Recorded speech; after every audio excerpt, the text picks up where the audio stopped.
Welcome to Member 365's webinar on Learning Management System, LMS. I'm your host, Christine Bundy. I'm the Customer Success Manager here at Member 365. And today I'm going to be taking you through how to create a course, how to view it in the member portal. So it's the user experience for the member or contacts. So you can offer courses to non-members. And then we're going to go through some reports. And then we're going to go through some best practices for creating courses. So first off is, I always like to start this off is, what is LMS? Like, what is learning management? So this is the ability for you to offer a professional course for your members or contacts, because you can offer LMS courses or professional courses with Member 365 through the online store. So it does connect to the online store, which you can make public on your website and have a fee associated to it. So this might be something that you offer just members, but it could also be something that you are going to then be offering to anyone to try and recruit members. And with the online store, one of the options is having a member versus non-member pricing. So a benefit of being a member is it might be free. So just an option for you. So we're in Member 365 now, which you can see on the screen, and I'm going to take you through first off how to create that course. That's first on the agenda. So from the admin dashboard, so when you log into your CRM, you're going to land on this page unless you are in onboarding. If you're in onboarding, your page will be slightly different, but when you are launched, this is your admin screen. We're going to go up to modules and go down to learning management. And one thing I do want to mention is, as an administrator, you might have a different view of your dashboard. Some of these tabs that I have in mind might not be visible in yours, and that might be determined based off of your admin access. Now, learning management with Member 365 is a premium module. It is not covered under the standard subscription. It is an addition for $99. So if it's not showing up in something you're interested in using, please contact us. We can activate it for you. Like I said, it's an additional $99 a month to your subscription. But then there's no limit to get every single of one of your contacts can use it. You can integrate it with your store, as I previously mentioned. And you can also limit which administrators who has access to it. So only the person in charge. We can also relabel it. So if you need any relabeling, just let us know. All right, so to create that course, you can simply come here and hit create course. Now today for this video, we're actually just going to click on manage because I already have one pre-created that we can go through. Same step. Yeah, same steps are applied for managing. You can also create them on the manage page. So when I click on, we're actually going to do the COVID safety training course that we have here. So when you first come in, you're going to give it a name. You're going to give it an overview. So what is the course? What does it offer? Why am I going to take it? And then you're going to have a welcome message. So when I actually go into the course as a user, what is any instructions or anything there that you want to provide them in that welcome message. And then you have the option to feature the course. So there is a banner option for featuring. I highly recommend that you do this. This is one of the best practices, is having a banner for any course that you really want to promote, because it does go on the landing page for the training courses. You can also use these banners for other promotional material as well, such as your social media, as well as for any of your newsletters that you're sending this out in. Once you have the overview done, we're going to go into creating assignments. So the first options are to allow you to force an order in which assignments are completed. So if the individual or user that is taking the course has to do them in order, you definitely want to toggle this on. And there are tooltips to help you with this during the process of creating, but you definitely just want to make sure that that is available. Then you do have the ability for third-party completions. So if they complete it in the third party, they just have to indicate it in the system that they've completed it. It is an option, but you can then just add your own assignments within the system and have links outside of if you need to. So For example, you can have videos. You can upload videos to your video library and then have them available so they can watch them directly in the system.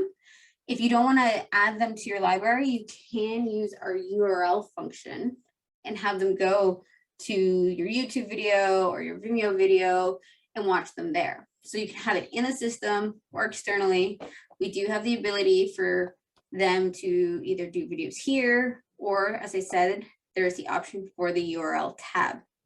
The other activity options that you have is being able to download. So you can have a file available that they have to download to review. So like a Word, PDF, Excel file, PowerPoint, any type of file along those lines, they can download to be able to review or have as material to complete the remaining assignments within the course.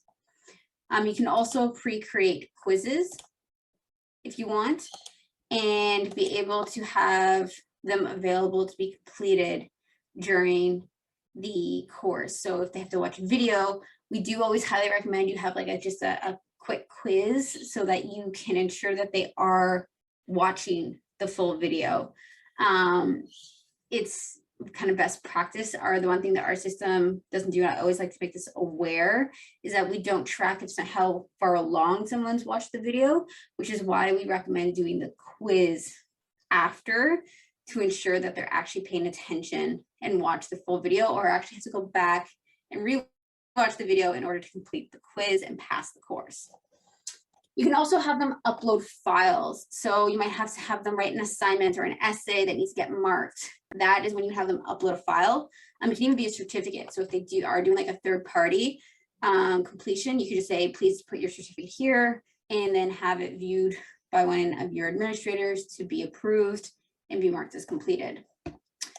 Lastly, is you do have the ability to have a form. So your members can fill out a type of form they've completed, and then it can be marked by your admin team in order to then be marked as complete. So those are the different types of assignments that you can have. So again, there's the download file, URL, video, quiz or test, upload, file, and web form. One other thing that I always like to mention is when you are creating your courses, you do have the ability to also have categories. So if you need to break your course down into different sections, that's when you would use the categories. If it doesn't matter what order and they just have to complete everything in order to pass the course, then you don't really need it. But if they have to do like assignment 1, watch assignment video, and then take a quiz, and that's all within one section, then you want to have a category that says section 1, and then have them do the next one. So section 2 might be that they have to do another video, another assignment, and then another quiz. If you're breaking it down, that's when you use your category. So it's really easy to add. You just add a category by simply coming here, and here's what I said you can do, section 1. And it'll break it down on the side here. So I can even do this, we'll say is section 1. And then these remaining ones, we'll say that they're just section 2. So I'm gonna add another one here. And the remaining ones will be section 2.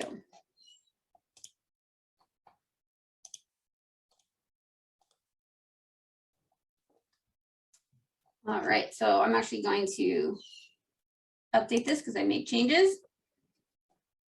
And I'm going to go back in. Okay, so that's overview and assignments. Now we're going to go to access. So there's different levels of access that you can grant. The first one is by membership category. So you can just grant simple access where they have the ability to enroll into the course, or you can make it so that it's a mandatory enrollment. So I can have it so that these individual memberships that I selected is enrolled into the course the second they are a member for that membership category. If that's not something you want them to enroll in on their own, you can just remove the mandatory enrollment option. This also applies to organization demographics, so non-member organizations, as well as contact demographics, which is non-member contacts. So you do have the ability, based off of maybe your speakers or your sponsors, in order to be able to give them access to courses for free and make it mandatory enrollment. You can also, for testing, and this is really important, this is one of your best practices, is testing your courses, is you can add individuals. So you can add an administrator on your team or anyone that maybe is being one of your testers, and you can make their enrollment mandatory so they can just go in and do the course. Or if you're not making it mandatory for people and you want them to go and enroll into it manually, you can allow that too. So I'm going to make it mandatory for Stephen here. And for myself, and again, you can add as many people here as you like. If there's like one-offs, like maybe they pay by a third party, maybe externally, and you want to give them access, this is actually one of the best ways to do it too. Then you have the store option. So like I mentioned, is you can offer this to members and non-members. One thing to make sure is if you're offering to non-members, to allow access to the member portal and access to the LMS training section under the non-member access of the member portal settings. So here's, I can allow it to be a purchase. I can allow the access of enrollment without purchase. So like you can allow with or without purchase. So like if you make it mandatory, they can still have access, and then have a submission email. Definitely recommend having that email go out so that they know that they're enrolled in the course. They will get tokens within the store that they can enable to be able to get access. And they can actually send those tokens to other people if they purchase more than one in the store, to be able to allow somebody else to take the course. So I could purchase 4 tokens and send 3 of them out to my friends, and then I can keep one for myself in order to use. All right, the next option are prerequisites. So you can make it so that you have to take one course before you can take another course. So you could have a bronze, silver, and gold course. They have to take the bronze before they get to the silver, and they have to take the silver before they get to the gold. So you can make a prerequisite and have kind of like a structured what courses go next. Then you have reminders. So I always recommend doing the badge alert. So this is what will appear on the right side in the badges. So if they're enrolled, it's just a reminder like, hey, don't forget to complete your course. You can also set up reminders as well for that. It's very similar to the renewal reminders. It's based off of when they were enrolled. So it's based on the enrollment date that they will get these notifications. You just add how many days after their enrollment date, give it an email, subject line, put in your contents, and they can then log in and do their course. Next is completion alert. So I do recommend having a dashboard completion alert. An email completion alert depends if you're doing a certificate or not. So if you're going to attach a certificate to your course, which is option over here, you may not want to do the completion email notification, and you may just want to do the certificate email instead, depending on how you want things done. Because if they complete it, they're going to get 2 emails if you're doing your certificate. If you aren't doing your certificate, you want to then do the completion email so they have that confirmation. But it depends on how you're setting up. So just one thing to be aware is this: if you are only doing the notification here and you're not doing the certificate, this is great. If you're going to do the certificate, I recommend just doing the certificate email because you can kind of lump it all into one. And next item here is what's next step. So you can make it so that in order to become a member, they have to take a course. So maybe it's a safety course, maybe it's to prove a professional or to become certified in order to be a full-fledged member. So you can make it so they have to complete the course, and then they have the ability to join the next membership category. So that is an option within our system. You also can allow for retraining and in different intervals. So if this is a course that they have to take every year, maybe it's for CE education, or it's just for company policies or procedures, you can have that recurring training settings by simply just saying what kind of interval is it, how many days, months, or years, how soon are they going to be able to retake that training, what is the alert going to be, and then how many days you want that alert to appear on the dashboard. Then we have certificates. So as I mentioned, if you are going to do a certificate for your course, I highly recommend that you turn on the email option and you put all of the content that you want to for the completion in here. So congratulations, you completed, here's your course, here's your certificate, something along those lines in this email, instead of having the completion and the certificate email going out at the same time. Completely up to you, but it's just something I've noticed a trend in, especially with our users, so that the members and contacts aren't getting bombarded with emails after they completed it. You can also have third-party completion, and then you just simply select your certificate that you've already pre-created, and you do that under modules, certificates. That's where you would go to create it before you could attach it. You need to make sure that it is an education type to appear here.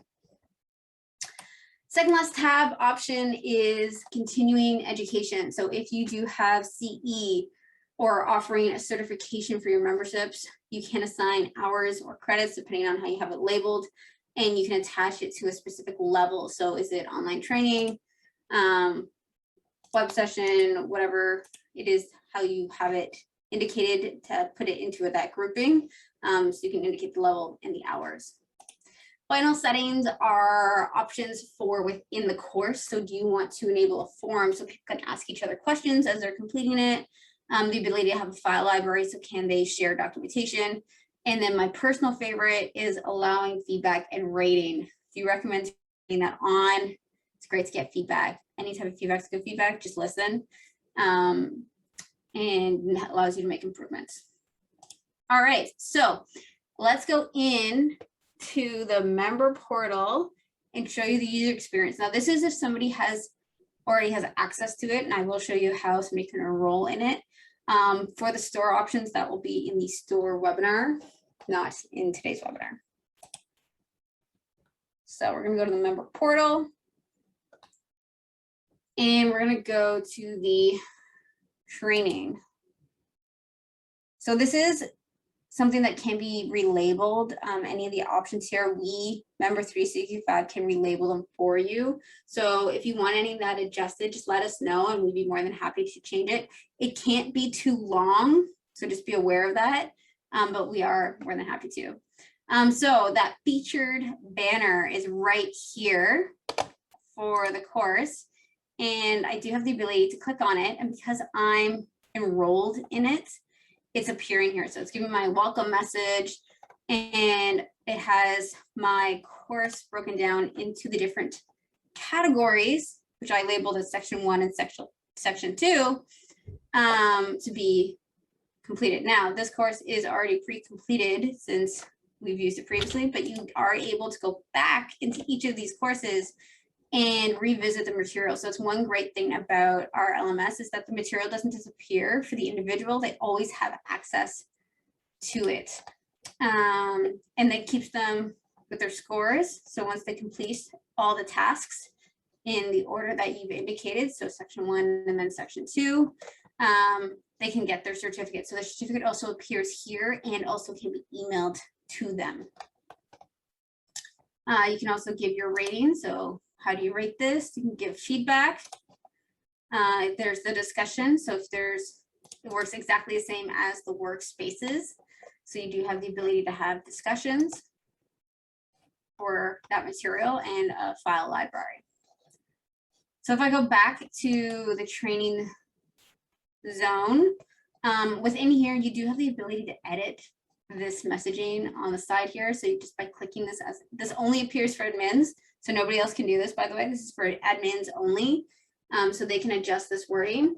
You can see what courses you as a user has completed. You can also see what ones you are enrolled in. And then you can go into the catalog for any additional courses that you may want to sign up or re-enroll in at any time.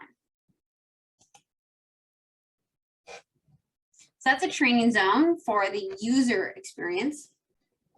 Now let's go over to reports. I'm going to go back to the CRM.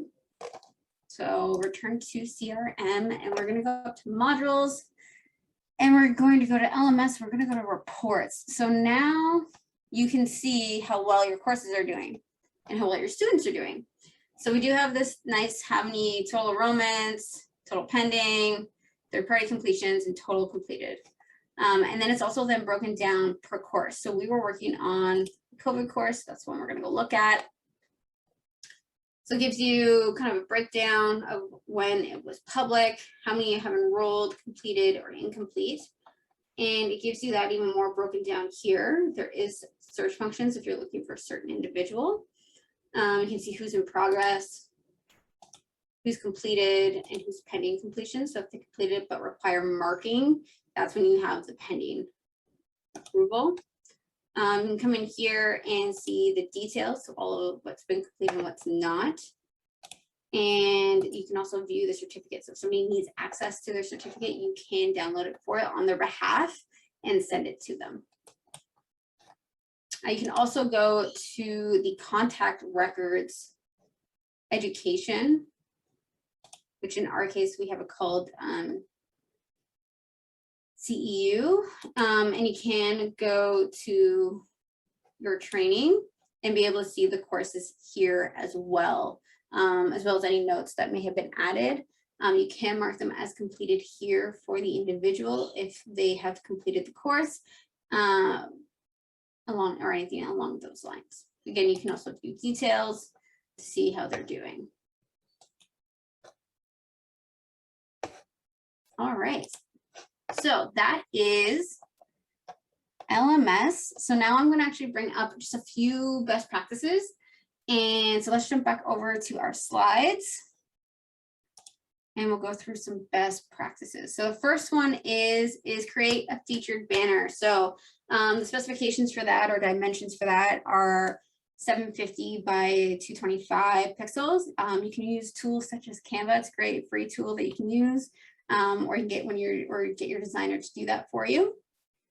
I do recommend having a featured banner because it's just right front and center. We log right onto that page for training. It's right there. They don't even have to go to the catalog if the course is just readily available. Next is create categories for assignments. So having those different sections if you specifically want people to do things in order or in groupings. So if they need to do an activity with a video and take a quiz and then do another set of those for that course, break it down by categories.